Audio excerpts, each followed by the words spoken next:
Hi, everyone. Welcome to this book talk organized by the Research Network for Philosophy and Technology. So we are very happy to have today with us Román Domínguez. So I'm going to start by saying some words about how the talk will be structured, and then we can start. So I will start by saying some words about Román's work and his trajectory. Then I will give the floor to Román, who will have around 1 hour to deliver his talk. And then we will have a Q&A of around 1 hour with some interventions also by Juk Hui. So I'll start presenting Román. So Román Domínguez Jiménez is professor at the Institute for Aesthetics at the Pontificia Universidad Católica de Chile in Santiago de Chile, where he teaches undergraduate and graduate courses. His research topics concern modern and contemporary philosophy and aesthetics, philosophy of film, and philosophy of technology. He currently directs the Diplom Trayectorias y Tendencias del Cine at the Instituto de Estéticas, UC, and together with PhD Laura González, the International Research Seminar Imagen, Cultura y Tecnología at the Universidad Nacional Autónoma de México. His recent research focuses on the different techno-aesthetic configurations of contemporary gestuality. He's the author of Technopolitics du geste contemporain, which was published in 2021 by Agamben, and editor of Estética y Deporte. He is currently preparing the second volume of his book, and I hope that we will hear about that today. We're also very happy that he is one of the authors who has published an article in the first special issue of Technophony, a journal of the Research Network for Philosophy of Technology, where he has focused on this concept of technopolitics of gestures in order to articulate what would be a Latin American gesture, and thus look at the phantasmagoric way in which colonialism haunts the territory in contemporary times, largely viewed through the lens of Latin America cinema. Thus he has starting building a dialogue between the notions of gesture and cosmotechnics. But today he will be talking about his book, and we're very happy to get to know his work better.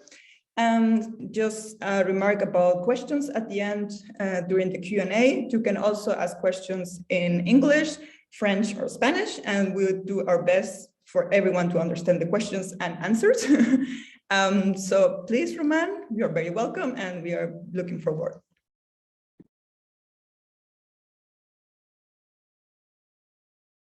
Okay. Thank you, Anna. Hello, everyone.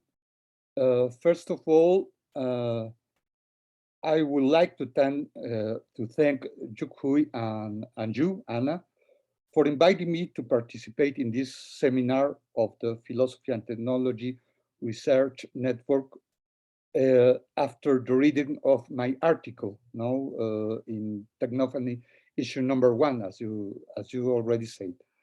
I would also like to extend my gratitude to Anna for hosting me and participated in the seminar, and also to Juk again, and to Ashley Wong for all the social media work and for the poster.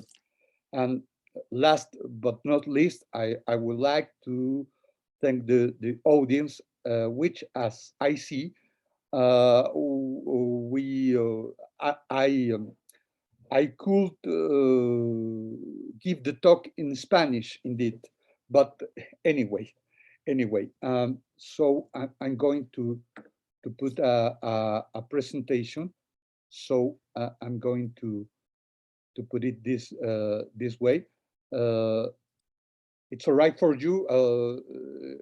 Can you see the screen? I don't know. So yes, okay. So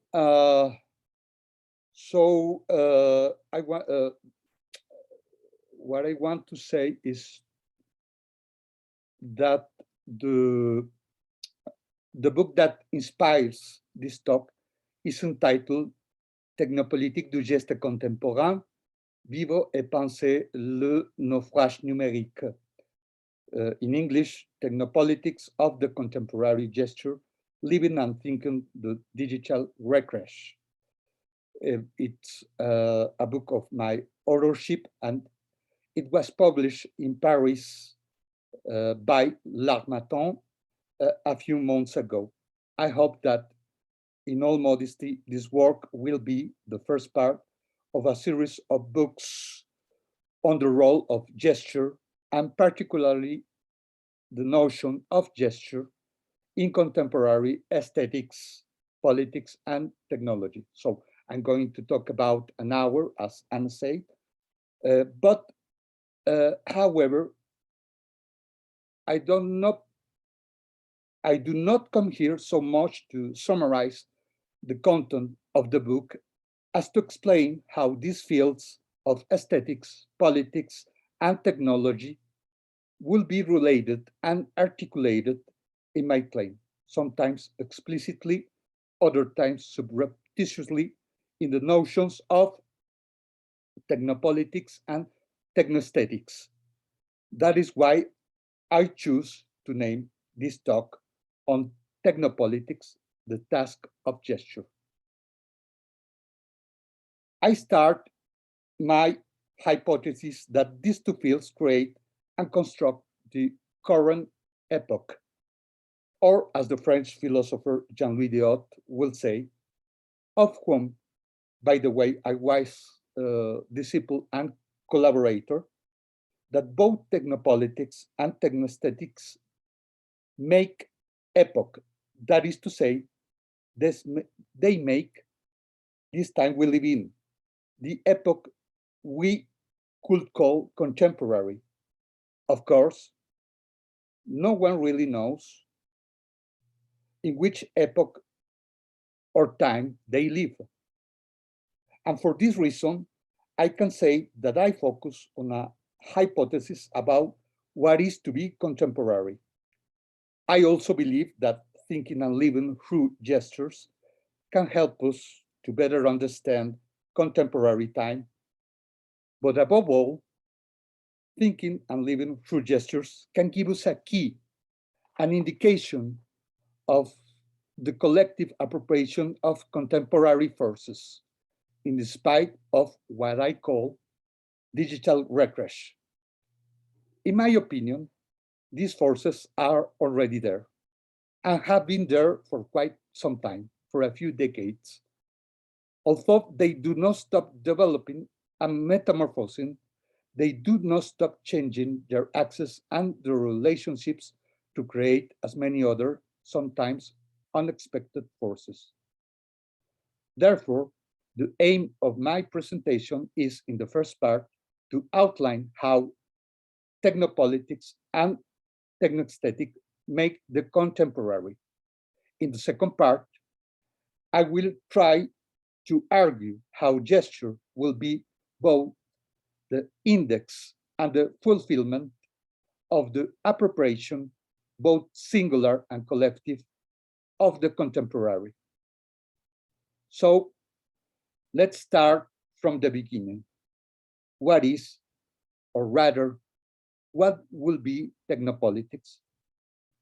And as I wrote in the summary of this talk, why add such a pompous and perhaps useless term to the already saturated network of terms, definitions, and concepts of contemporary theory? Certainly, this term seems obvious enough. Technopolitics will be the politics of technology. But I also understand this term as a politics that cannot be separated from technology. Not so much from technique or technology as a particular realm of human activity, but from technique as the factual, aesthetic, and attitudinal condition of any politics that claims to be contemporary. I believe that to be contemporary today, redundancy aside, is not so much to share an horizon of meaning and knowledge, but to share a sensibility and modes of expression, to share certain ways of understanding, reacting to, participating in, and constructing events. Here it becomes necessary to differentiate my point of view from the famous proposal of George Agamben, who thinks that only he who glimpses the light coming from the past through the darkness of the present should be called contemporary. That is why Agamben goes so far as to say that contemporaries are rare. For my part, I consider contemporary all those who share with others, beyond all the differences and subtleties of interpretation, a destiny, the absence of a destiny, or even the feeling of the loss of any destiny. To share a destiny, it is not enough to live in the same chronological time, nor to live simultaneously. Neither does it mean that we have to share, as it is said today very often, the same narrative. The mere oppositions and difference between narratives cannot account for what is a destiny in an epoch, because this opposition and this difference depends on something deeper, perhaps also more unconscious than the opposition of discourses and knowledge. To share a destiny, an epoch, it is also necessary to share, beyond an opposition between discourses and a difference in the use and exploitation of knowledge, we have to have a certain sensibility, a certain way of understanding, of expressing, and even of creating events. But perhaps it is also necessary to share, at least in broad terms, a certain way of moving, a certain way of unfolding among things and in the world, even, and this is an important part of my hypothesis, as we're going to see later, a certain common sensoromotricity, a specific way of doing and relating to things, and even a mode of breathing the same atmosphere. Being contemporary is therefore something different from being simultaneous or coetaneous. The simple chronological and spatial coincidence does not make us participants in the same way of understanding, expressing, and creating events, even though it may be true that those who use the same technology aspire to be more contemporary among themselves than others who do not use it. This is not enough to exercise and live the same contemporaneity. One is only fully contemporary if one is affected in the same way or almost in the same way, and if one aspires to a collective appropriation of the same event. Capitalism, for example, gives us simultaneity, but by itself has never been able to give us anything more than that. Even the staunchest defenders of capitalism may agree that within its logic, that is the logic of capitalism, the full appropriation of events is excluded. This is because capitalist mediation is not fully aesthetic, or, as we shall see later, it does not constitute a cosmetics. That is to say, a collective production of appearance that struggles, confronts, and reconciles itself with the cosmos by means of events. I will explain this further later. Indeed, if there's anything that can be aesthetical reproach to capitalism, it is its disregard for the immeasurable, the gesture, the event, the cosmos. Now, if we follow a track or a path from Schiller's On the Aesthetic Education of Man in a Series of Letters to the chapter on aesthetics in Simondon on the mode of existence of technical objects, it can be suggested that only through the aesthetic mediation, the function of totality of human existence is fulfilled or accomplished. To put it briefly, only aesthetic mediations allow the connection of the event with the cosmos. For Schiller, by means of what is known in English as the play drive, Spieltrieb, which unites and deactivates the antagonistic impulses or drives of form and sensibility.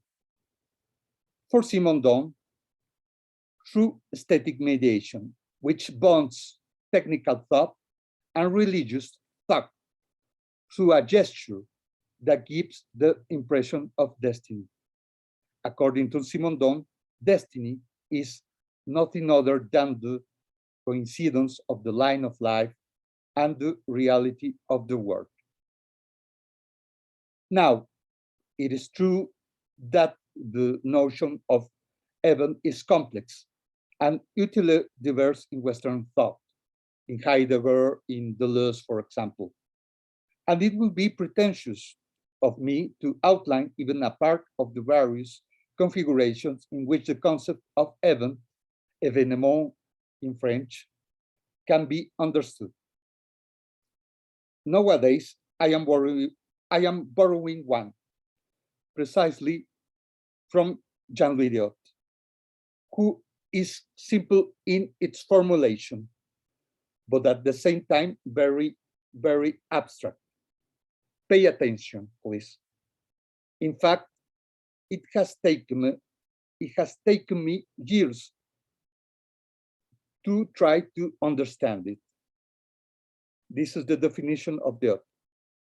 Event is the affectation of the body by law, by the law. But which law? Which body? It is understandable that when we think of law, we tend to think it only in its juridical meaning. Diot, perhaps influenced by Levinas, who was his dissertation's supervisor, understood it in the following terms.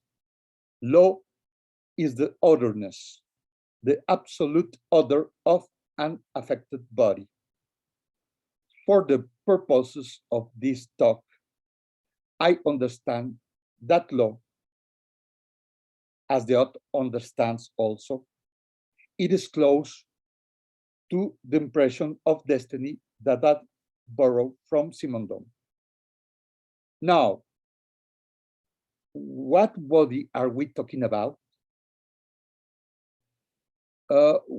We could say that body is the way that each community understands the effect of law on a concrete life. In such a way, there will be as many ways of understanding event as there are relations between the body and law. Fault, guilt, individual or collective, is characteristic of those communities that we could call primitive for the moment. On the contrary, sin mainly belongs to those communities which are subjected to the law of a scripture of divine origin, and crime to those one that establish their rules by deliberation. So there are a difference between guilt, between sin, and between crime. Under the influence of Lyotard, Diot called these great geological layers, these different layers of comprehension of the event, in which events are inscribed. They call, Diot calls inscription and reproduction surfaces. There will be, in principle, 3 layers or surfaces of reproduction, which can be called also age of writing. There are three, and there is another one, a fourth one. So the first one is primitive writing, in which societies inscribe and reproduce events directly on the human body, tattooing, circumcision, or even female genital mutilation, and of the body of the earth, monoliths, for example.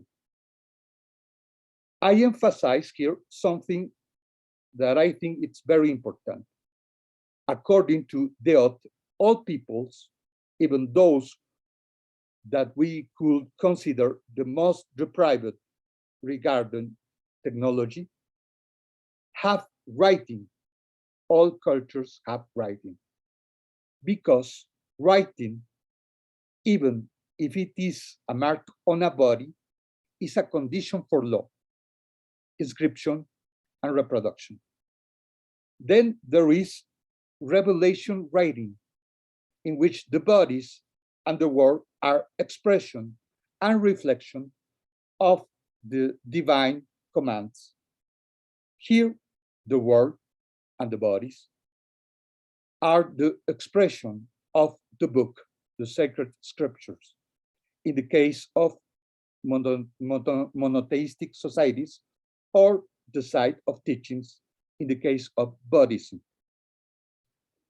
Then we have a major shift, projective writing, in which things and bodies, following the principles of perspective, appear as objects in front of a subjectivity in order to be designed and used in the future. That is, in a projectively way. It is the era of representation, and it depends materially, above all, on the technology of paper and press. But then there will be a fourth era of writing. This will be, for the digital writing. It is the most abstract of all the four, because it loses, according to the immediate material reference. Digital writing, indeed, does not depend on anything, on any analogy with the real world, as was still the projected writing. For the same reason, this writing will tend to erase all previous writings. In digital writing, projects from the projective writing tend to become phantasmagoric. Everything needs to become not a project, but a work in progress. Please allow me to make a comment. The autoshim allows us to distinguish, among several other aspects, not only technicality, but also the predominant material nature of each writing, except perhaps for the last one, the digital, which we will leave for a little later. I start with the first one. The earth, its bodies, and oral language are the material for primitive writing. The sacred scriptures and holy images and objects for the revelation writing. Paper and printing for projective writing. Now, within each of these writings, cultures and collectives will develop specific technical and aesthetic solutions that they all call apparatuses. This is very important. For the an apparatus, appareil in French, is the cultural and technical configuration that allow things, dissemblable things, to appear. An apparatus makes things similar and comparable.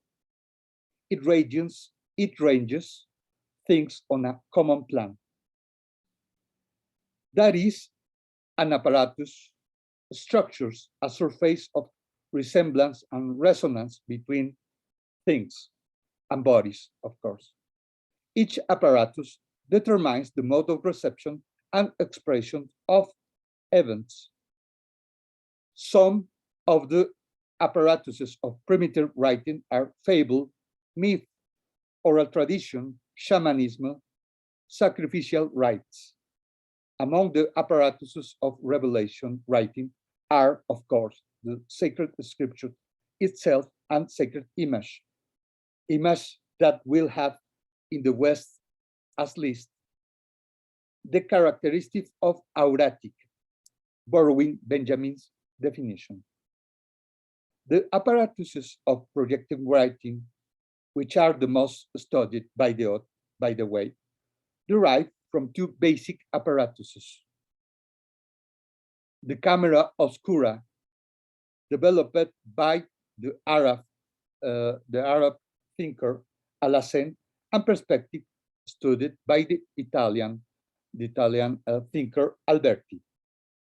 Perspective developed later photography, and this one gave birth to cinema, which is a meeting between perspective and camera oscura. Other devices derived from projector writing are design, psychoanalysis. This is very rare, but I don't have the time to explain it right now. And commercial, arcades, and very important, museum. Well, in order to understand the following, I must make some observations on apparatuses. 5 observations. First observation, each apparatus configures events in a particular way. Therefore, each apparatus invents, according to its own temporality. The apparatuses of primitive writing tend to have a circular temporality, like myth, for example, whereas the apparatuses of revelation writing tend to configure a great circle, alpha and omega, beginning and end. Projective apparatuses develop a multiplicity of temporalities. Perspective deploys, for example, the temporality of instant. That has been of Roland Barthes is created, for example, by analog photography.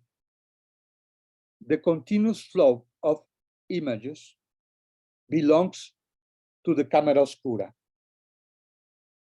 Psychoanalysis creates the temporality of après-coup in French. Diseño in Italian, creates the time of what it will be. And the contemporaneity of ruins, as we're going to see later, emerge in the museum apparatus. In any case, one can conjecture that the basic temporality for modern apparatuses is linear time, as opposed to the circular times of previous writings. Second observation, we should not confuse an apparatus with a dispositive in the sense of Foucault and Agamben. A dispositive implies a power game in which, for example, one group is observed by another without the possibility of reversing this relationship. A surveillance camera, for example, is not an apparatus, even if it's used as a weapon of the revolution. An apparatus can be used as a dispositive indeed, that is, as an instrument of power, like photography in criminology or cinema as propaganda. This is evident. But the apparatus has a power to express an us, a we, a common sensibility that the dispositive cannot. That said, I think that one of the great problems of contemporary aesthetics is its impoverishment in trying to define all aesthetic questions on the basis of developments derived from Foucault analysis of power. No? What most colleagues do is analysis of power, but it's not a cosmetic or an aesthetic theory, indeed. No? But for Diot, aesthetics and cosmetics should not be understood as mere power games.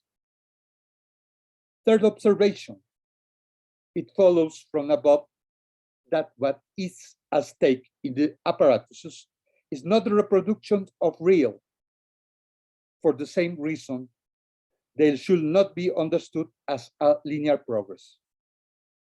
What is at stake in the apparatuses is what Diot calls cosmetics, which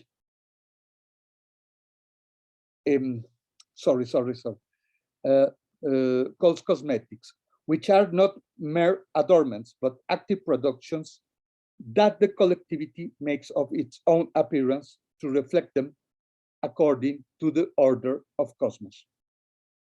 By the same token, apparatuses imply a collective appropriation of appearances and time by a community.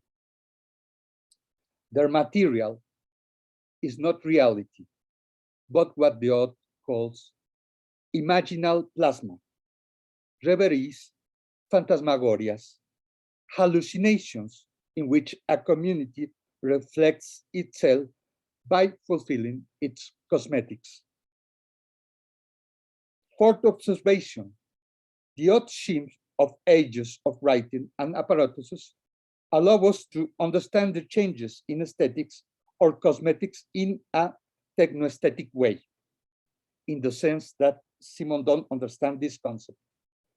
Not so much as an aesthetic of technical objects, nor as an aesthetic of contemplation and reflection before the artwork, but as an aesthetic of gestures and finalized behaviors, as Simondon says in his text, Reflections on Techno-Aesthetic.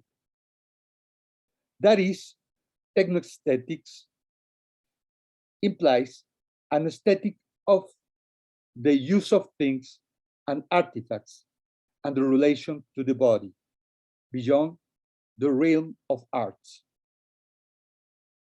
Diot is faithful to Benjamin and Simondon in this matter. Why? On the one hand, Benjamin is less concerned with the consideration of technologies such as photography or cinema in the canon of art than with the subversion that these technologies carry out on the collective sensibility. On the other hand, Simondon considers that the gesture that gives the impression of destiny occurs mainly outside of the realm of art. And Simondon also considers that art fails in its mission and becomes aestheticism when it does not achieve this gesture of impression of destiny. Therefore, the haute scheme is not based on a comparison of image according to a relatively stable artistic function in time. Art has not always existed. It is based, the haute scheme is based on the differentiation of things and images according to their function within the age of writing and the apparatus to which they belong. For make a distinction. For example, what interests a researcher like Georges Didier Huberman is the continuity that will exist between a Byzantine icon, a fresco by Piero della Francesca, and a scene from an Sergei Eisenstein film. While for Diot, these three examples will be incomparable with respect to their original destination, since they obey different cosmetics and modes of appropriation. What there will be for the oath in this case is a cosmetic conflict, like the one that can exist between those who consider an image as sacred or as idolatrous, and those who consider it a work of art, patrimony of humanity. For example, the case of the Buddhas that the Taliban destroyed 20 years ago. Fifth and last observation. Our general way of understanding arts as the emancipation of sensibility and the eventuality of a common sensibility in human history is due not only to authors like Schiller or Kant, but also to the introduction of an apparatus that blurs the original destination of objects and image in order to make them comparable as artworks. For the oath, this apparatus is the museum, because it is the museum that brings about a certain contemporaneity of works or of objects whose original destination is incomparable. But museum does it at the price of erecting the works as ruins, that is to say, as fragments of something that might have been, even if the artwork is contemporary or looks to the future. This is why ruin and museum are part of a melancholic aesthetic that cultural institutions now seek to avoid by trying to make museums more playful. And that is why most of its institutions are not called museums, but Center for the Arts, Center of Performance, etc., etc. Now, I must say, the museum as apparatus is a condition for the arts and not the other way around. There is no art history without the museum apparatus. The phantasmagoria that aesthetics is reduced to emancipation through art comes from the fact that museum apparatus becomes invisible by introjecting itself into common sensibility. For the oath, apparatuses are essentially invisible. In other words, apparatuses are the invisible configuration of the visible. The museum apparatus is not only the museum as a physical and spatial entity, but the mental and sensitive configuration that emerge when we think and feel that we are contemporaries of a cosmos in which humanity is emancipating by works of art. For example, in Jacques Rancier's work. In this sense, the apparatuses are the insensible of the sensible, the invisible condition of the event. But if we follow the oath, it is only through apparatuses that we become contemporary. Now, what about the age of digital writing? The oath, who died in 2018, believed that digital writing has not produced apparatuses yet, because its temporality is the one of credit and capital. By emancipating itself from any immediate material referent, digital writing is abstract and allows only a pure simultaneity which excludes all collective appropriation, at least in a first glance. In this sense, digital writing is the continuation of the television era, because for the television, except occasionally, and in this regard, Jot is very French. He hates television.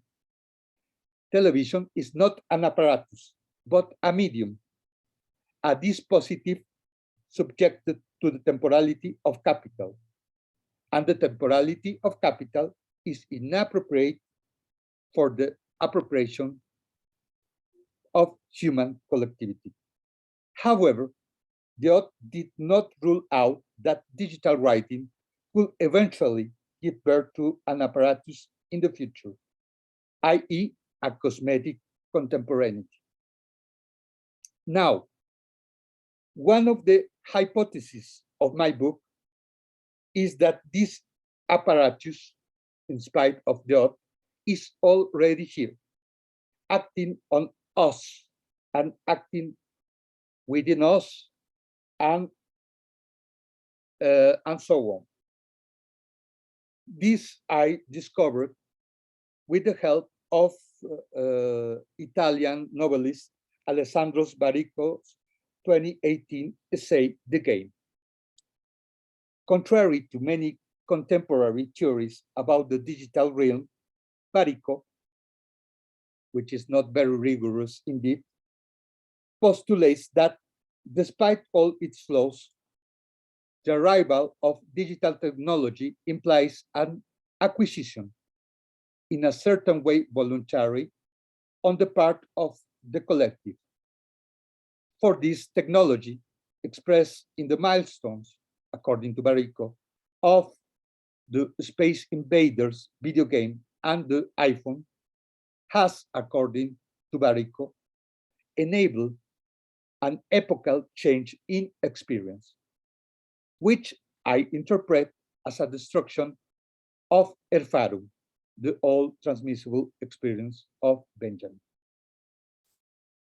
What is decisive in Baricco's argument is that the former experience, based on the power of all institutions and their priests, including university professors, tends to lose its authority, to give way to an experience in which everything becomes easy and superficial by means of the screen, keyboard, human interface, in such a way that the whole experience becomes a kind of generalized video game, in which the important thing is to play and make connections with the pieces that are almost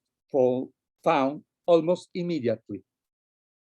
Of course, this position can easily be qualified as pure ideology by critical thinking.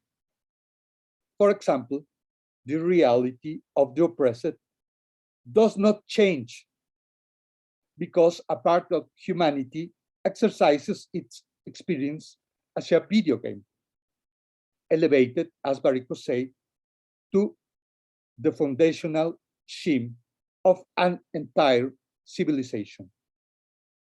Well, in spite of these and many flaws, many other flaws, which I think are evident in Baricco's proposal, I believe that at least two aspects can be rescued.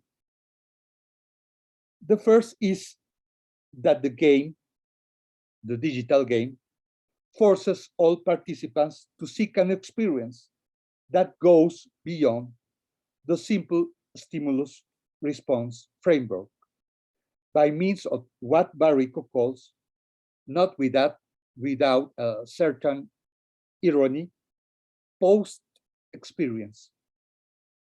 This post-experience consists in the search or something valuable, something that Barico calls vibration in the use of technology by means of a singular assembly of content, a singular montage of content. The second one is that the massive adoption of the immersive video game like Shim, which take Space Invaders and the iPhone as milestones, implies for Barico a collective migration,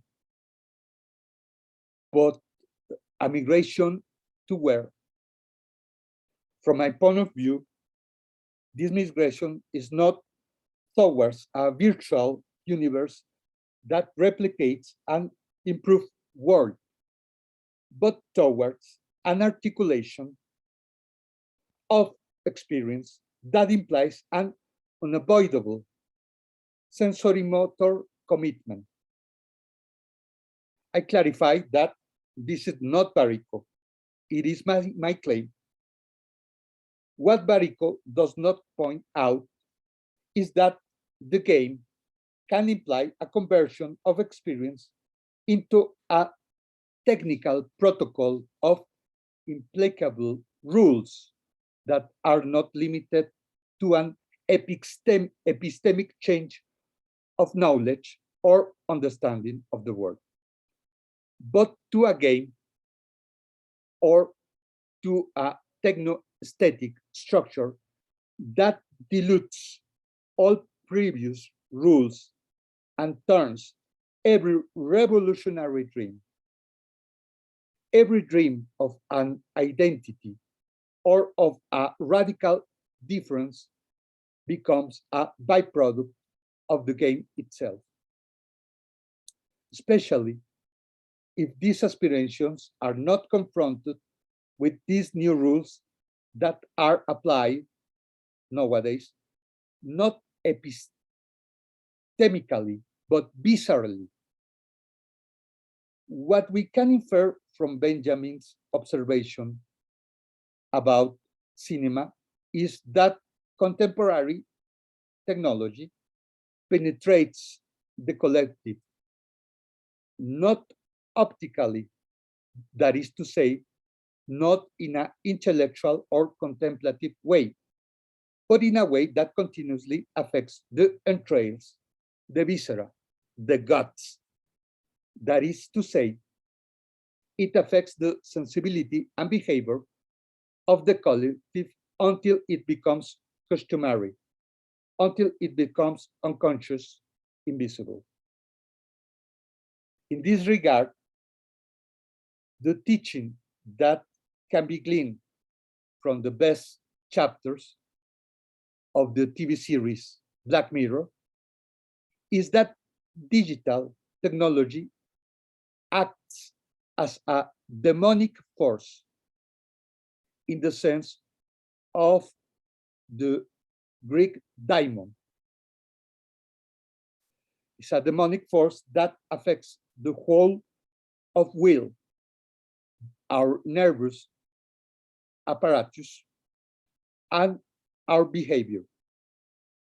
This implies that the demon, the evil, if you want, acts more as an internal voice than as an external entity. For example, neoliberalism, capital. That could be conjured with a system change. For this very reason, I believe, and this is hard for me, it's very tough for me.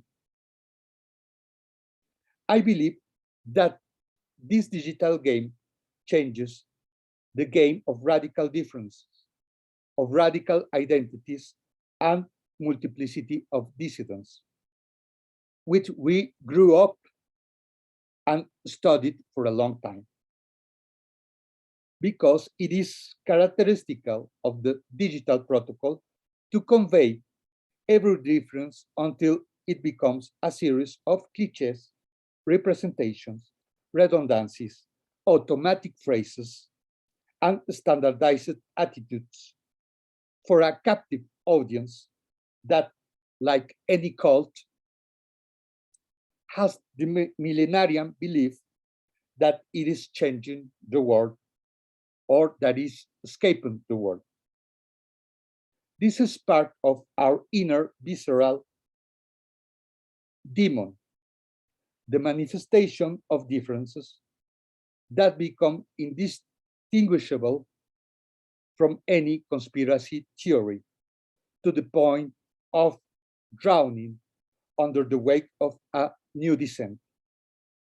This is why I believe that before looking for difference, we must look for what is legitimately contemporary, not the abstract universal, but the concrete common. Well, in the same way that primitive writing is not presented as a simple physical mark, but as the imprint of cosmic forces on the body, in the same way that projective writing is not presented as a purely technical or scientific scheme, but as Heidegger will say, as an image of the world. In the same way, I think that digital writing is not presented as an abstract writing, but as a video game that is like an ocean of pleasures, of dissatisfactions, and compromises into we feel orphans and castaways of our own sensory motricity. I call digital recrash to this condition of cosmic orphanhood and sensory motor drift of human desire. The great reset that conspiracy theorists and even some critical theorists are so afraid has already happened. So sorry, guys. The priests who preach about human nature threatened by the digital realm preach to a people who are no longer there.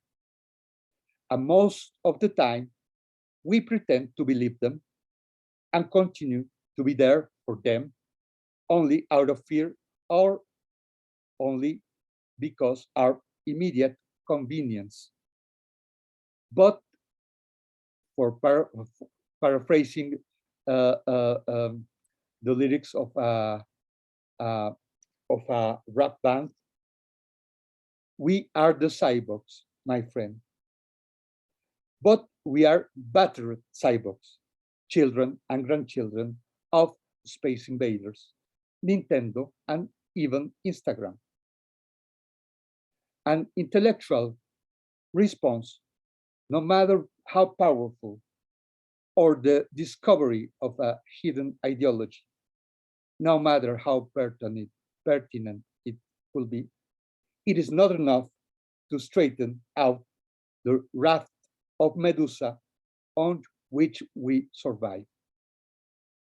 The forced video game in which we live and manifest ourselves cannot be converted into a contemporary cosmic force, that is to say, into an apparatus.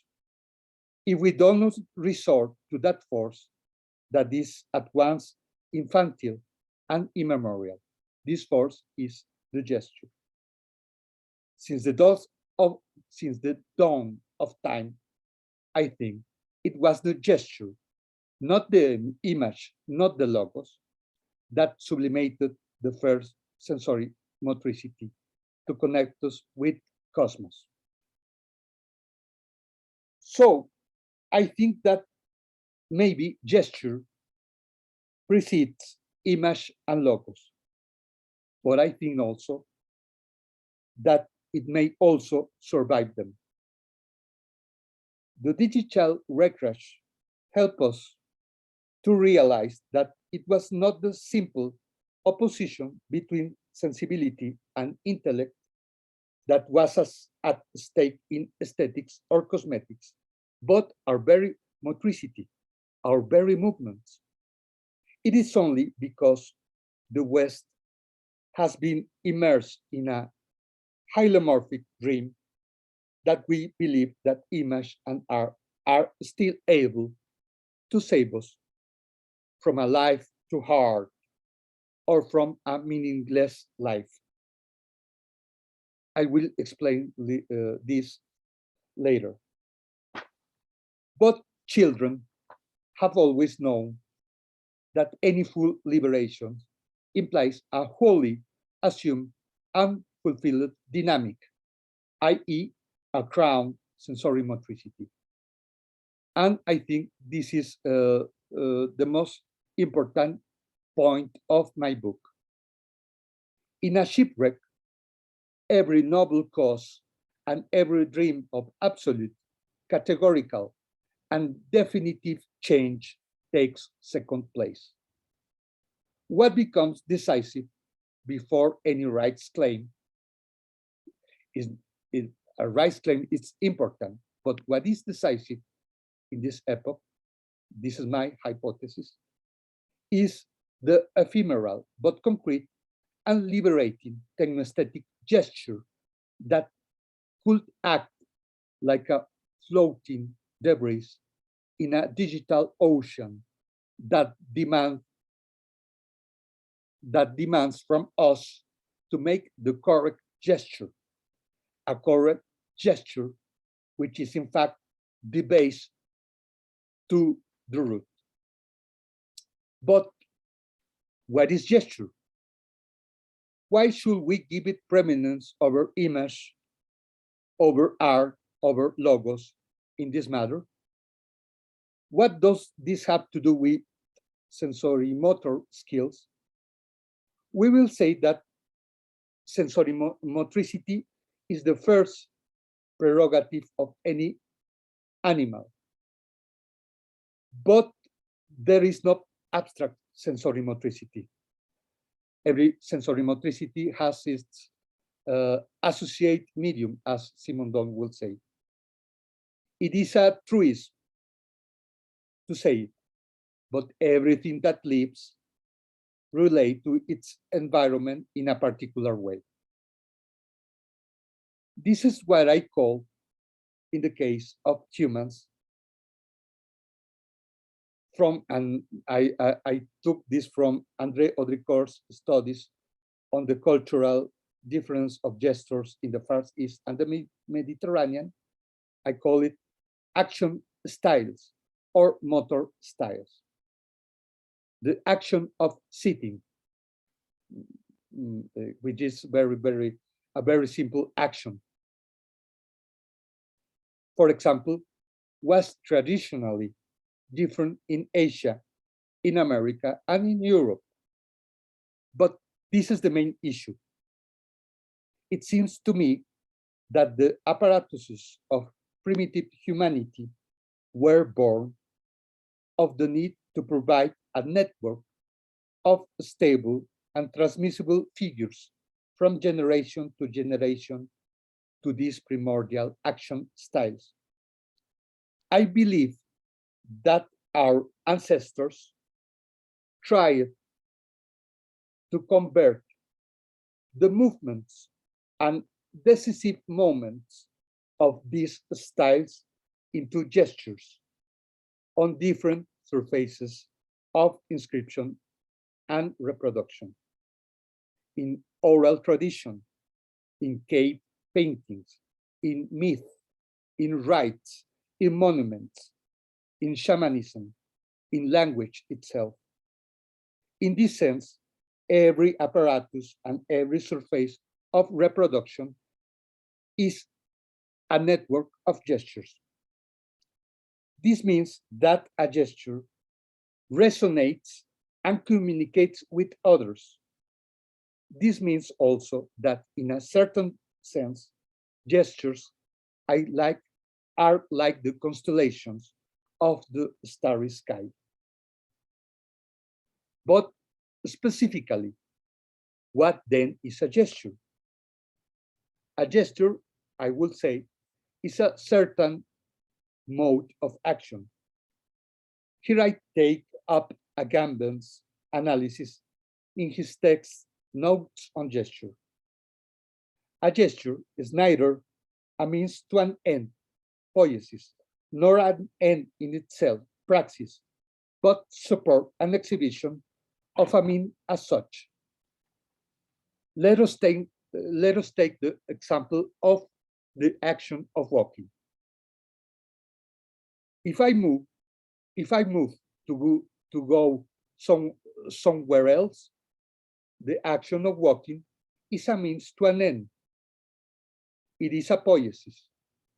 If when I walk, I am accomplishing the revolution or improving my health, then my walking is practical, that is a praxis. But when the action is only a completion and fulfillment, an exhibition of the act of walking, then walking becomes dance. Dance exhibits what is the character or moving the feet in a general way, of course. Now, the question of gesture is much more complex, of course, for not every gesture is edifying or glorious. Rather, gestures of oppression and humiliation call us to their liberation through another gesture. For example, the forced smile of a McDonald's employee. The gesture, it is known, that implies a nonverbal communication. But then, what does gesture communicate? What is the gesture content?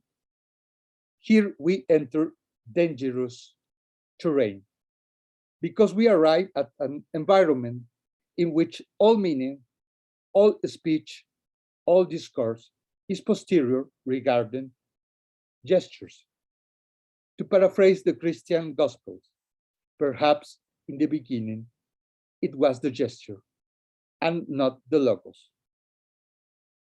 For this very reason, we can easily enter into many mystifications, but the field of Apparatuses is precisely the realm of hallucination, of phantasmagoria, of truths that are given to communities as within a dream, as within a miracle, or as within an initiation, as a mystery and not as a verifiable reality. We can sometimes explain the explicit or hidden motivations of a gesture, but not the gesture itself. For the gesture, as Agamben says, belongs to the field, to the realm of pure means. This implies that in the end, we cannot fully explain a gesture of anger or a gesture of love. So, any theoretical reference to the realm of gestures is in some way indirect. But gesture itself is so direct that I dare to say that even though it always passes through a specific technoaesthetic configuration, gesture is the very voluptuousness of life. Having said this, I dare to suggest one last hypothesis. What this voluptuousness communicates is not ultimately, but destiny itself. It is the otherness in act, the otherness in action. In other words, a common destiny, a shared incarnated otherness. Gesture communicates and shares a difference, that which is not merely a practical difference, that is to say, a moral difference, or a useful difference, a technical difference if you want. Gesture also communicates and shares, this is most important, gesture shares what can be common to all of us, the aspiration to the cosmic. It seems to me that no culture or human community or group can live long without this aspiration, which was also the aspiration of what in the Western world became known as the realm of arts. What I meant a few minutes ago by saying that West has been submerged in a hylomorphic dream in which art and image will come to save humanity is that hylomorphism, i.e. the radical difference between form and matter, is a scheme which not only implies a hierarchy between those who command and those who obey, as Audrey Cour and Simondon observed. Form, intelligence, reason are always on the side of the one who commands, while matter, body, movement are always on the side of the one who obeys, of the one who treats materials directly, as Simondon says, of the one who does not have the freedom to think, as Plato said. But hylomorphism is also a technostatic scheme that evacuates motricity. I think that Agamben is right when, in his notes on gesture, he affirms that cinema must be thought from gesture and not from images. For Agamben, we must call images only what does not move, what invokes a gesture. This does not imply that there is no gesture in images of tradition, but that the gesture of the images of tradition are like fragments of a gesture. That is the thesis of Agamben. In other words, the Mona Lisa, La Gioconda, is an image whose profound gesture is the smile, or what appears to be a smile. But cinema is the accomplishment of the Mona Lisa's smile in the moving face of Harriet Anderson or in the moving face of Setsuko Hara. Well, this image of Harriet Anderson in A Summer with Monica doesn't work because it is a gift. So it should be a moving image, but something failed. So imagine the vocation of movement in Harriet Anderson's image. Gesture is the fulfillment of what traditional art and image can only evoke. Gesture is the sublimation of sensorimotricity. And I'm going to conclude. So wait a little bit, please. The massive adoption of digital writing shows us that perhaps from the dawn of time, the appropriation of cosmos has always been about the liberation of the sensorimotor realm by the means of gestures. Now, we know the following: aesthetics, or cosmetics if you want, has always been about the production of dynamic gestures, not images, not arts. However, the digital record is presented to us as a technostatic video game that demands from us a sensorimotor commitment in which even the most defiant and rebellious gestures tend to become standards.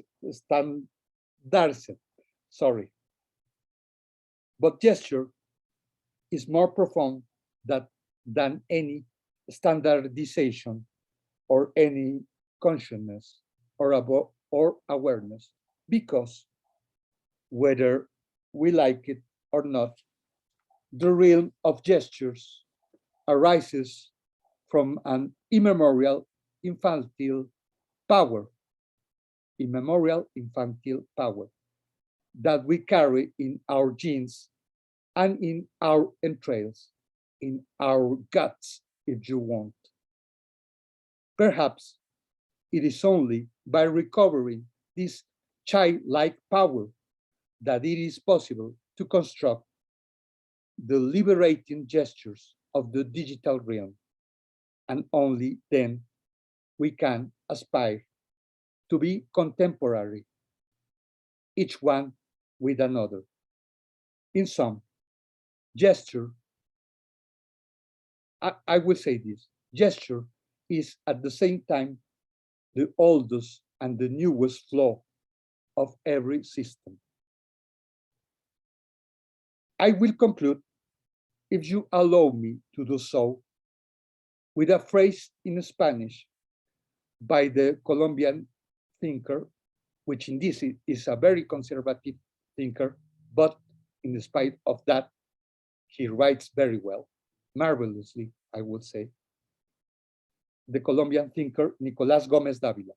And I will say this, un gesto solo, basta a veces para justificar la existencia del mundo. A gesture alone is sometimes enough to justify the existence of the world. So thank you very much, all of you, for your patience.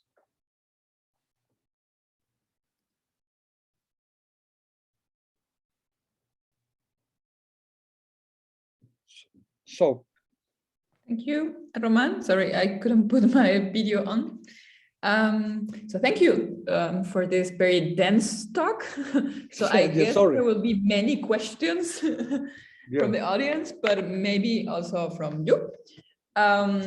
So I don't know if we have a reaction in the chat already, and I think my question is kind of related to this reaction from Fernando Lopez, who said, "Why the odd hates television?" And I think so. If we have no other like urgent remarks, this is kind of related to my question, because I was also thinking that in a sense, what happens to the odd is that he's very focused on the visual technologies. And but I was wondering, when you were also like, but of course you are criticizing this visuality, or this like the concentrating on the visual aspect of aesthetics, and more like going into the let's say immersive aspect of it. I was wondering if we still not have a very image directed aesthetic notion, and like a lot of these consequences of your critique to the odd are kind of like putting, like, let's say the focus on aesthetic products that are very visual, even when you talk about like video games. Like I was thinking the whole time, but video games are still very visual driven. And so I was wondering if, when we talk about digital technologies, we also not talk about a lot of processes that are not visual. And in that sense, like more the mathematical aspect of it, that we really don't see what happens, like let's say behind the screen. And I don't know if this is like something you have thought about, like what are the kind of processes that happen beyond the screen, and how that affects this critique of like the visual theory of the odd, or the very visual driven theory of the odd. And also in relation to that, like how do we kind of, because you talk about like the division between aesthetics and politics, and I take that you kind of are saying that we shouldn't think like so much of a not a difference, but a distance between those two categories, because when we think about experience, we are thinking both together, politics and aesthetics together. But I wonder, like, if these examples you talk about are all like kind of on the classical side of aesthetics, how this reflects, let's say, on the classical side of politics, like how we understand what is a collectivity, how we understand what is like bodies coming together, or like more like, let's say, on the political side, although I take that you are trying to question those divisions. So I don't know if you have some remarks on those first ideas. So, well, thanks, Anna, for your remarks. There are a lot of remarks, but what I think it's important to say is that even if the odds critique of this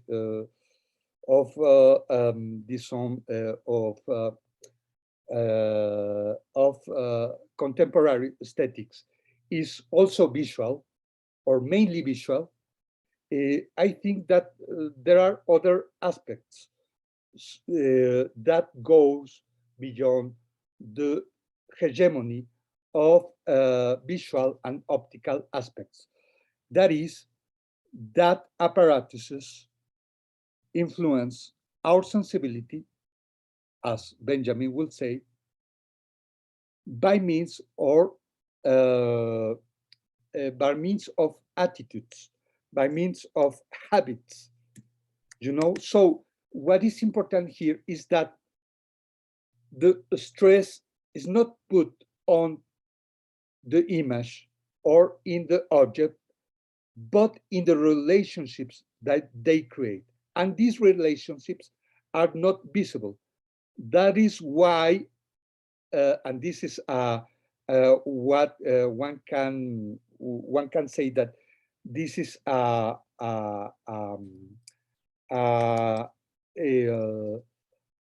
flaw of my book.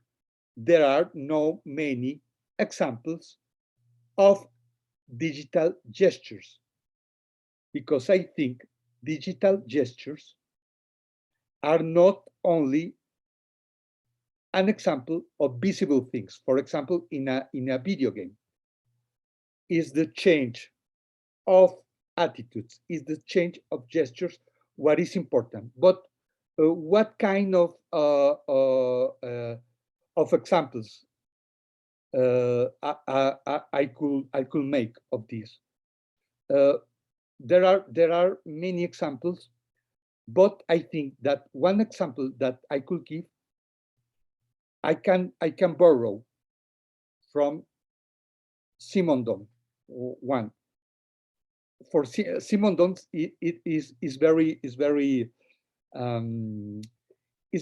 intelligent in the way he expresses this. For example, for a traditional critical thinker, white noise will be the example of failures of capitalism. This is a kind of caricature, if you want, no? But it will say, oh, this thing doesn't work.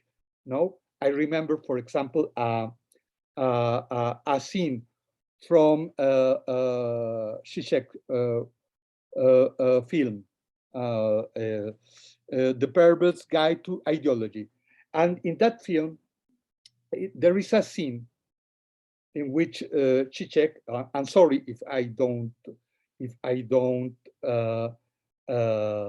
pronounce very well Zizek, no? Zizek appears in a plane, in an aeroplane cemetery in Arizona or something like that, in order to demonstrate that this technology doesn't work. But it's this way of thinking is very common. It's a chantage. I don't know what to say. Chantage. how can it's a kind of racketeering, a theory racketeering. Why? Because these planes are the ruins of things that work for quite some time. These planes are in the cemetery because they serve 30 or 40 years of service. And these planes worked for a lot of people, you know. Well, the example that Simon does is the example of white noise in televisions. So, for example, white noise is for Simondon the gesture of the human try to communicate, even if it's a failure. That is one example. Another example of which is indeed audiovisual, if you want, is viralization, some kinds of viralization. I think in 2013, there were a viralization of a video, which I cannot remember the name. Maybe someone can help me with that example, in which people dance at the rhythm of a song, con los terroristas, something like that, the Harlem Shake, something like that. Well, it is a very tiny, even it's a bad example if you want, but it's a glance of what we can do. The important thing is that this is not an audiovisual thing. What we should think anyway is the habits, the movements, the rhythm in which we are part of. And this is what most aesthetic theory doesn't think. Of course, there are some theory about acceleration and so on, as Zizek said, but they're focused only on acceleration, and the response to acceleration is calm, is pause. I think the response to acceleration, for example, is rhythm, you know, and rhythm is not only a visual thing, it's mainly a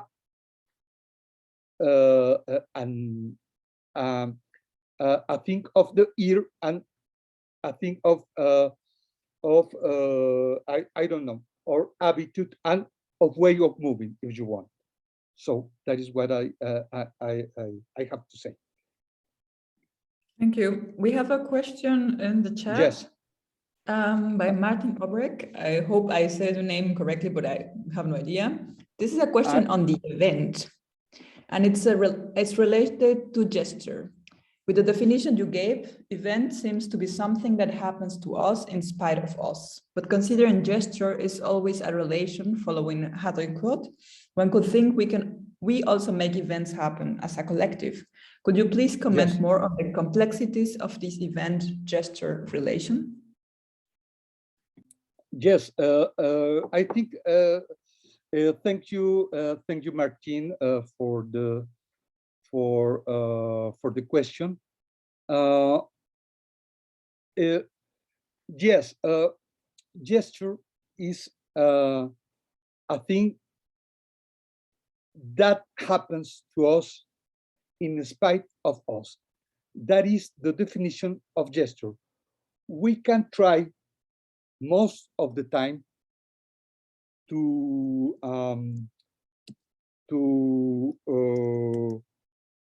hide our very reactions and so on.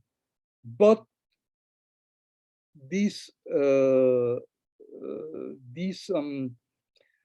hiding is also a gesture, but this is for the first part, no? And Martin said that both considering gesture is always a relation. Following Audrey-Court, one could think we also make events happen as a collective. Could you please? Yes. This is a very complex question. How could I say? There is an kind in every apparatus, in every age of writing, a certain awareness of gesture. Yes, we can work with gesture in a certain way, but there will always be a kind of excess in gesture that goes beyond a voluntary thing. What is important here is this. Gesture, or the techno-aesthetical gesture, if we follow these theories, is not a matter of only reality. Of course, it is very important to know reality. But what is important is gesture.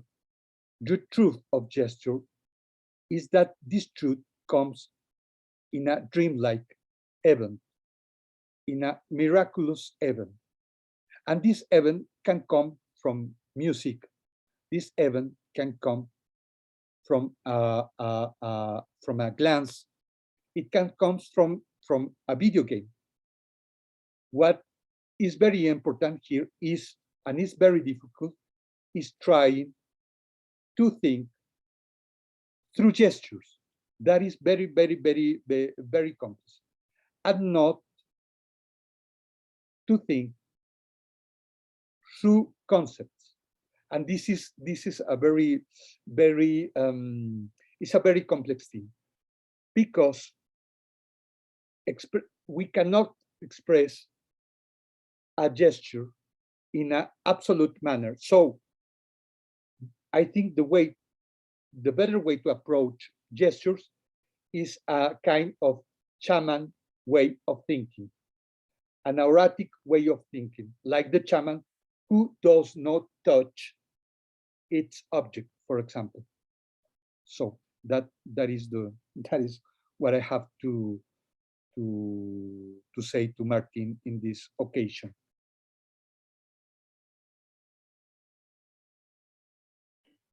Right. So, Anna, can I say something?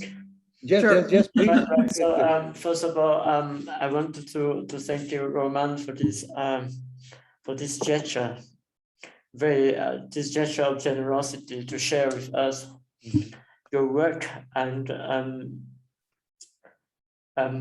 if I understand correctly, so you are telling us through the words of Blumenberg that we are now living in the time of a shipwreck, that we are floating like wrecks in the digital ocean.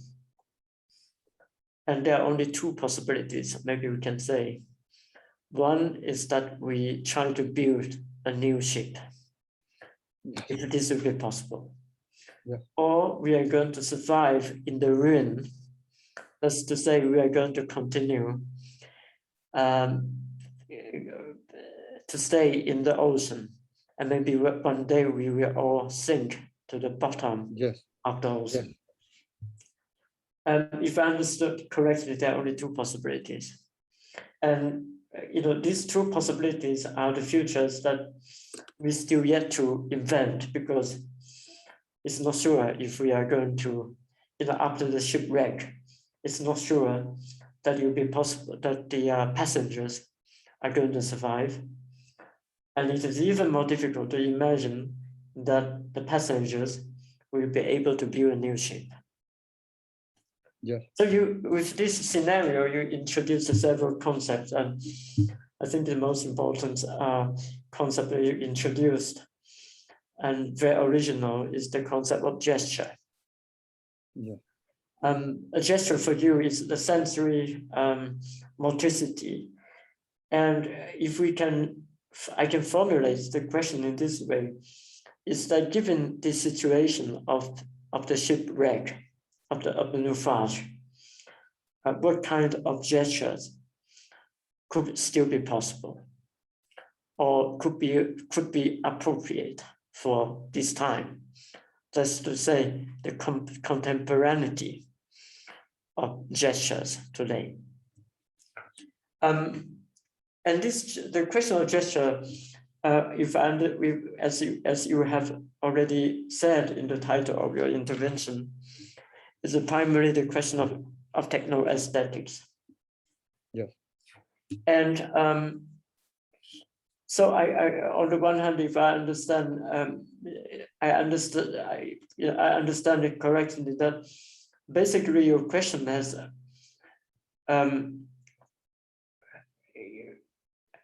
is beyond what Sheila was talking about, but it's also very close to what Sheila was trying to talk about when Sheila was trying to address.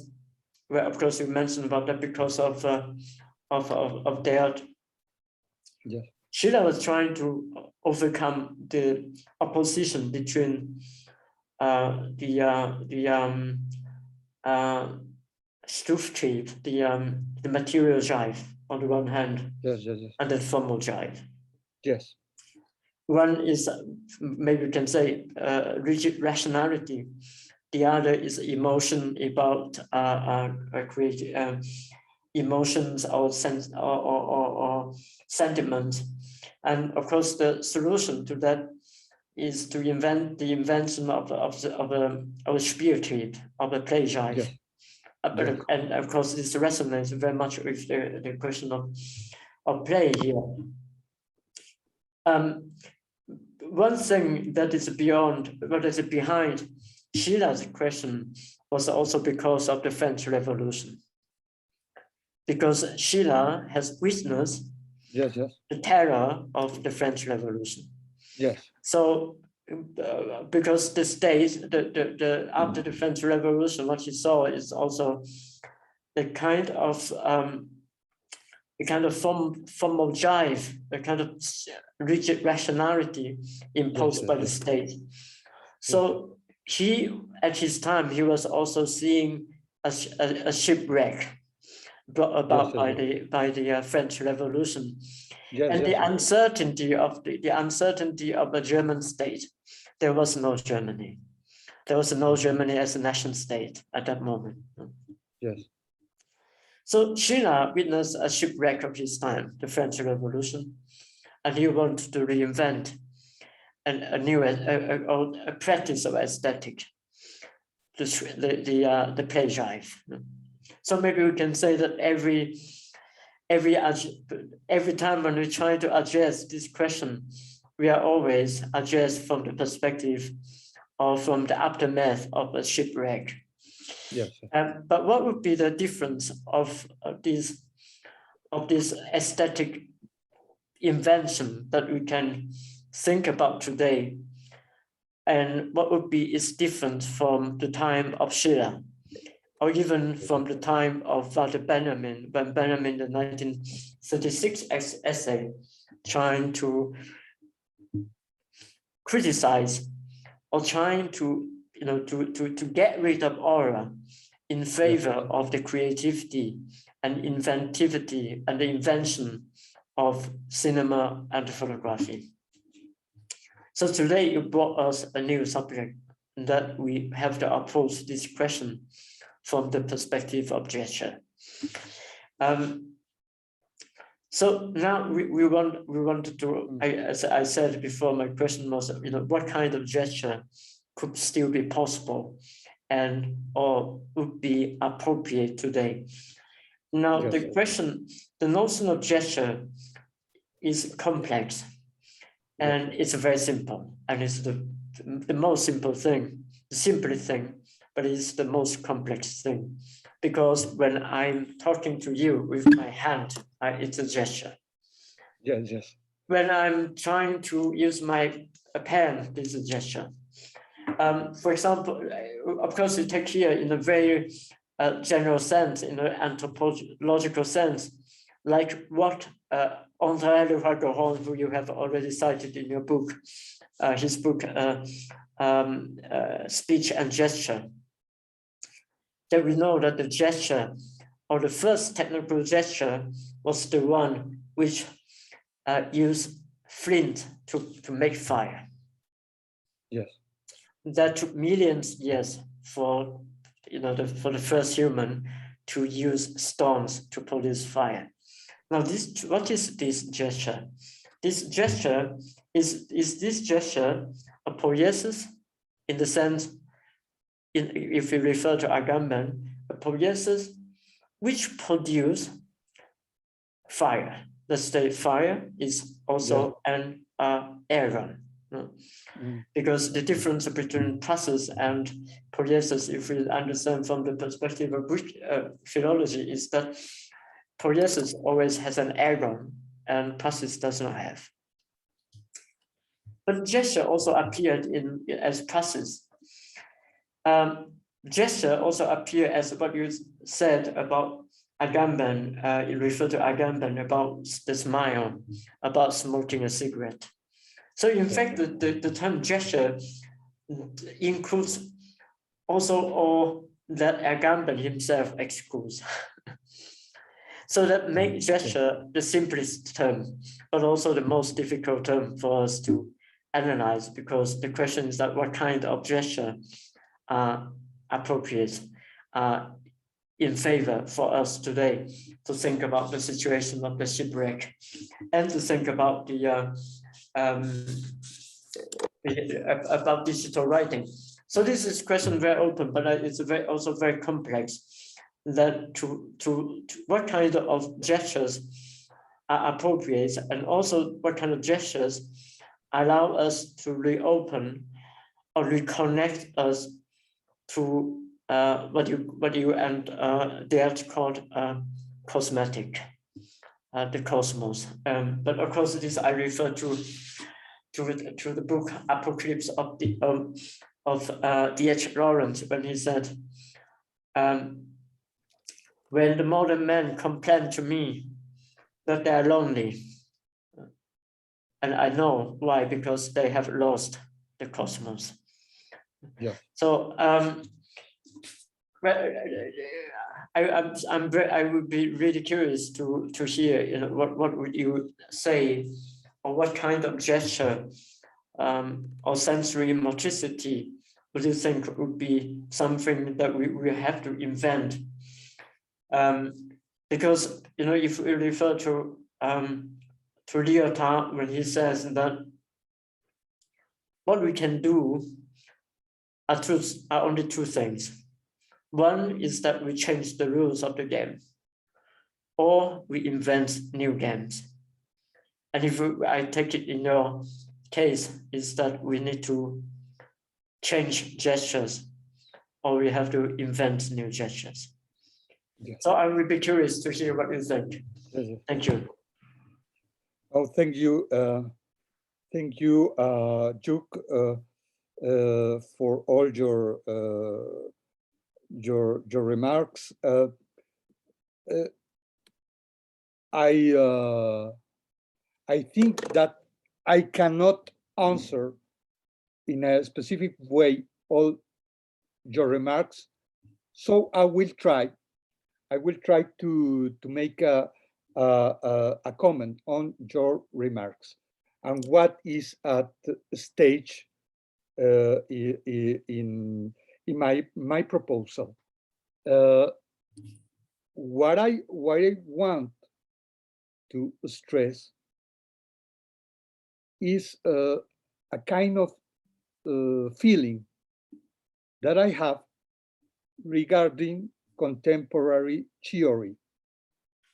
For example, one example of this contemporary theory, what I call a very impoverishment of contemporary theory. For example, its tendency to reproduce Foucault's theory in the aesthetic realm. That is an example. But what I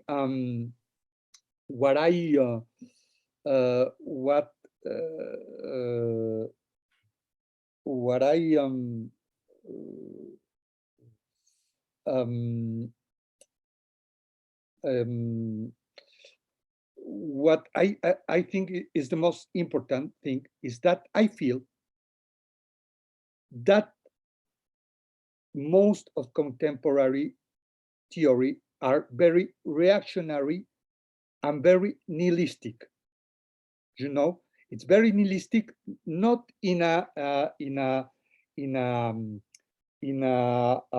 explicit way, but in what lies under its proposition. For example, a nihilistic way is you look, there's a new artist or something like that, and this artist is going to this proposal is very interesting, etc., etc. That is, I think, most of contemporary theory are in a reactive drive, even if it's in its if this theory does not shows it in an explicit way. I think there is a nihilism on today's critique, and this nihilism comes from a certain way of understanding the relationship between aesthetic arts and politics. No, for example, most of theories are very messianic, but as I say in some passages of the book, the problem with this approach, which is indeed, for example, Agamben's approach, is that messianic way of thought is a Western way of thought, you know, but this is not the main problem. The main problem is that most of theory, of critic theory, wants to change sensibility by means of I make a caricature of this, no, but they say you should feel in another way. You should feel in this way. So I think that but also most of contemporary theory comes from a way of thinking that is a messianic thinking that I think comes from St. Paul, that implies that we don't have real events.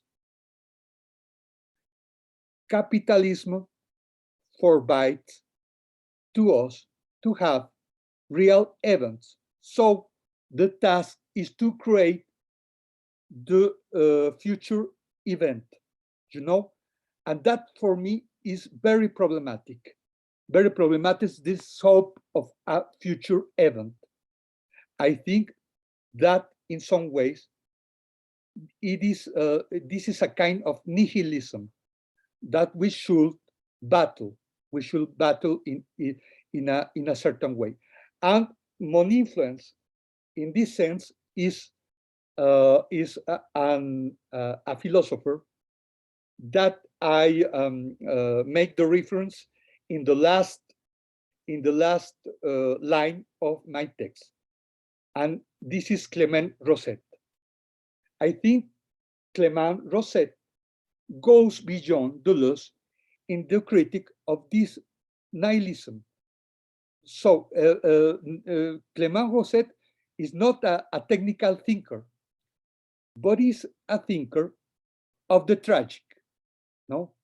And tragic is a way of thinking very different of the messianic thinking. In this sense, I think Benjamin and Agamben influence is a kind of obstacle in order to think in a tragical way. They are very important for me also, you know. But Agamben will say, you have a computer, you have an iPhone, but that's not life, no. And there are other minor thinkers, as Byung-Chul Han, and people like that, who say, oh, for example, what we are doing now, this is not real life. Presence is the main thing. Of course, if I want to embrace my wife, it's better to have her presence or not, because presence doesn't go in only one way, you know. But there is something that happens here now. No, we are communicating. You are in Hong Kong. I am in Mexico. Anna is in Aachen. Some people that are signals are in Mexico, in Chile, and I don't know where. And this is an event. This is an event that happens now. So why I choose Blumenberg and why I choose the example of, I'm going to put it here in, here, I'm going, one of my inspirations is the text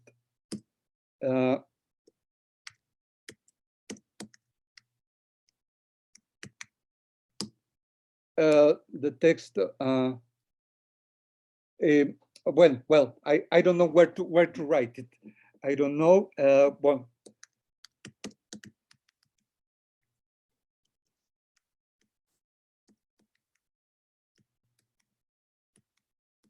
is this text?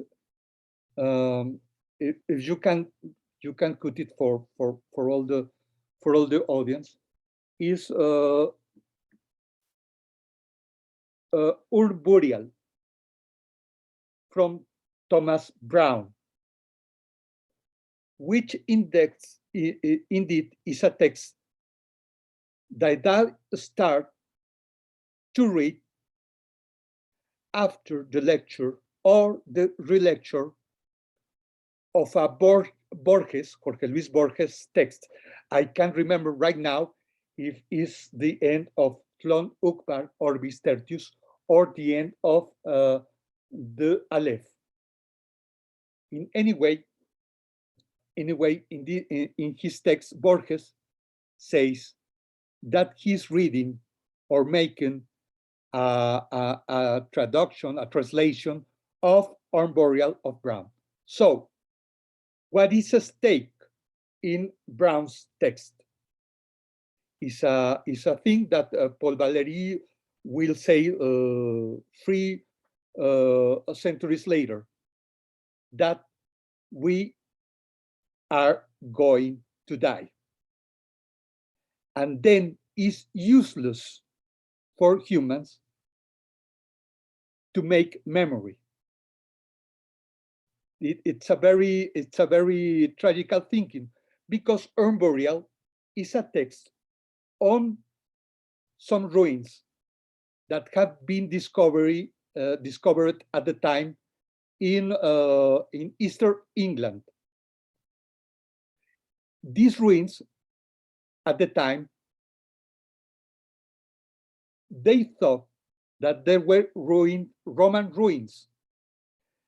But what Thomas Brown found is that every human thing won't last in the end, that every try to survive is indeed not plausible, is indeed a kind of fantasy, a kind of phantasmagoria. So if we take this literally, this is also, or this is nihilism in person. So if we don't have future, what do we have to do? And I had this image because I wrote this in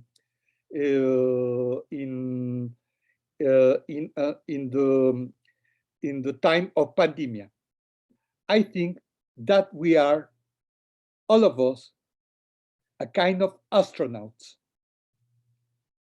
that are not going to return to Earth. In spite of this, we can do something. And I think we can do a gesture. But what kind of gestures? What is the issue in gesture? In some part of the book, I stress that we are captives of an image of aesthetics that has told us, following Western addiction for hope and future,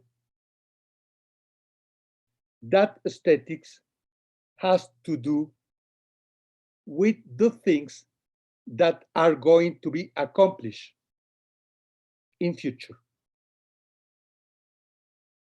But this was the enlightenment, the enlightenment issue. We're going to have a better humanity, and that is the difference of my proposal with that of Schiller's proposal.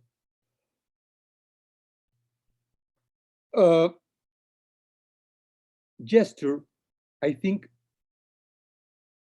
gesture is an accomplishment, is a piece of heaven and a piece of hell, but is an actual piece of heaven and actual piece of hell. So if we do not have nothing else, at least we can have gestures.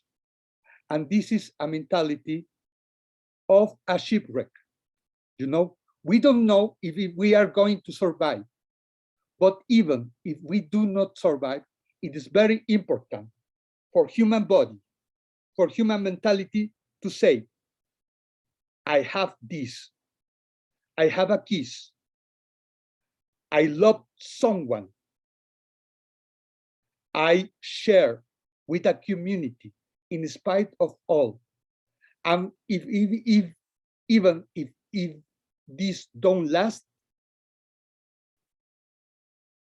it has been in some way and could reproduce itself for the future. So what I have in mind in gesture, I'm going to finish. What I have in mind when I think of gesture is repetition, in the sense of Deleuze. That repetition, or the most radical repetition, and this is also Borges, comes from the repetition of the same. And I think the most important gestures come from the most common things on the world. So I think we should change our way of thinking. No, you say, for example, this is a gesture, etc., etc. And this is very important, Juk. No, when I move, etc., etc. But there is another kind of moment. This object, for example, is the result of gestures that humanity started thousands of years ago. And I think we should learn to think in this way, not in order to repeat the same as in Schiller's proposal, which is indeed very problematic. Sloterdijk, for example, acknowledges that Schiller's proposal was perverted or was the origin of totalitarianism. So I think that we should think of us like astronauts, that even if we don't get back to Earth, we have at least gestures. So that's my answer for today. But I would like to continue after in some way. Maybe we could write each other or in another context. I would like in presence. If you want. Thank you very much. I would love to follow up in the next in another occasion as well, because it's been very long. So I will do this. I write to you because I think it is a very important question, and I just add one very brief thing, because of what you said. You know what Agamben says about gesture is something that we found towards the end of the coming insurrection. I don't know if you remember, towards the end of the coming insurrection of the Comité Invisible, it was the question of gesture, and I think that it's very interesting to think about this link between Agamben and them, but also the complexity and the profoundness of the question of the sensory motricity that you mentioned, because this is not a question for Agamben, not the question for Invisible Committee, for example, but that's something that concerns me a lot, and I hope that we will be able to continue the exchange in the future. Yeah, so thank you. I think it's also very late for you now, because in Hong Kong it's like midnight. So thank you for staying so long, to everyone who is like midnight and everyone else. And yeah, I'm also like on the same line. I think we need to start like a conversation. I'm also like very interested in what like the notion of recursivity, what has to say to this idea of gesture as repetition. But yeah, these are our topics for a next talk. And thank you again, Román, for joining us. I think there was also a question left in the chat. So if you have time and you want to read it, you can do this too.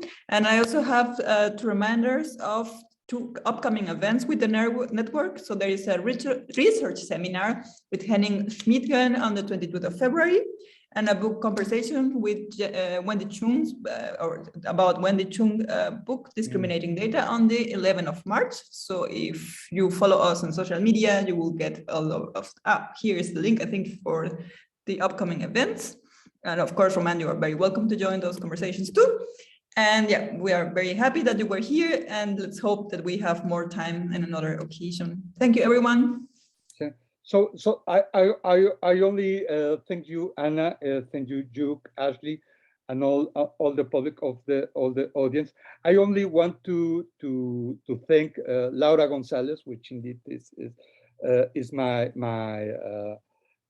collaborator, in our seminar in UNAM.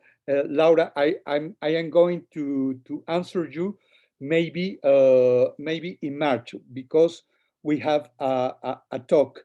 We have a talk in UNAM, which is an online talk in the in a conference, in an international conference about art, image, and technology. And it's very interesting. Laura is very critique of some of my approaches, and is a very critique of my use of Barico. But I only want to say you, Laura, that I'm going to work in this issue. So Thank you should also invite me to that conversation. I guess it will be in Spanish. I think what we could do is two things.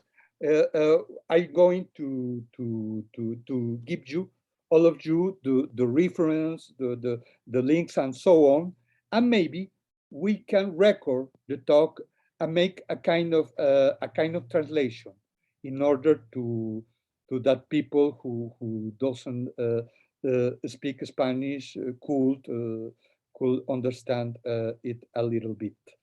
Great. So, thank you, Román. Oh, that would be wonderful, because I'm also very skeptical of what Eriko has said regarding the use of chopsticks, but we will discuss in the future.